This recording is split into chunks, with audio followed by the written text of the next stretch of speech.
তবে কোনো শরম লজ্জা নাই? 6টা মাস হয়েছে বিয়ে হয়েছে, গতেই বাইরস না, সারাক্ষণ ঘরে শুয়ে বসে থাকোস। ওদিকে ক্ষেত খামার জমি জিরা কোনো কিছুর খবর রাখোস না। তবে ওই কাণ্ড কারখানা দেখা আমারই শরমে মরে যেতে ইচ্ছা করে। মা মা কি হয়েছে? চিল্লা কিছু শোনো, আজকের পর থেকে তুমি যদি আমার খাওয়াইতে পারো নিজে রান্না করে, তাহলে খাওয়াইবা।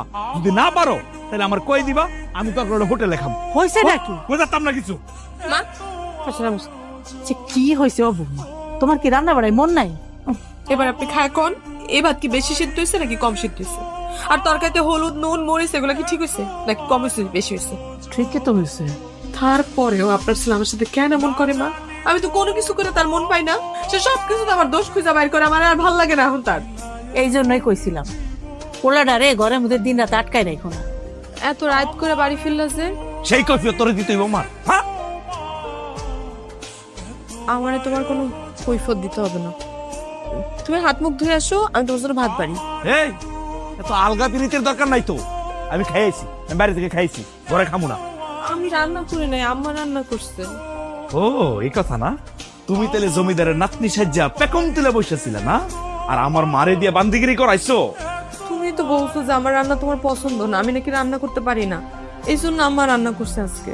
আর তুমি বসে বসে গিয়েছো না, কোন জায়গায় আমার মারে তুমি সেবা করবা, হাত পা টিপা দিবা, তা না জমিদার নিছেন যা বসে দিছো। তুমি কি কইতেছো এগুলা? যাও, তুমি আজকে থেকে মার লগে ঘুমাইবা, মারে সেবা করবা, দিন রাত 24 ঘন্টা আমার হাত পা টিপা দিবা। যাও। তুমি এমন করে কথা কইতেছো কেন? মানে আমার কি তোমার সহ্য হয় না? আমি কোন কামটা করি না, তোমার তোমার মার সব কামই তো করে দিই, তারপরে তুমি এমন ব্যবহার করতেছো। এই তুমি এরকম পাতি হাঁসের মতো প্যাক প্যাক প্যাক প্যাক করতেছো কেন আমার সামনে? হ্যাঁ, কইছি না মার ঘরে যাইতে। যাও, তুমি মার লগে ঘুমাইবা, এখন থেকে এই ঘরে থাকবা না। যাও। আমি তোমার কাছে এতটা অসহ্য হয়ে গেলাম? হাও হইছো। তুমি এমন করে বলো কেমনে আমারে? এই 2 দিন আগেও তো তোমার মাথায় হাত বুলাই না দিলে তুমি ঘুমাইতে পারতা না। ঘুম দিয়ে উঠে আমারে না দেখলে তোমার দিনটা ভালো যাইতো না। মা কোনো কামে ডাকলে তুমি আমারে যাইতে দিতা না, আমারে না দেখলে তোমার কলিজা শুকায় যাইতো। আজকে তুমি আমার এমন করে কইতেছো, হঠাৎ করে কি এমন হইলো যে তুমি এখন আর আমারে সহ্য করতে পারতেছো না? এই যাও না।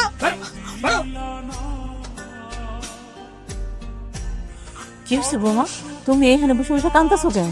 কিছু হয় নাই মা, আপনি চলেন ঘরে চলেন, আপনার হাত পা টিপা দিই, আপনি শান্তি মতো ঘুমাইলেন। সত্য করে কত আমার কি হয়েছে?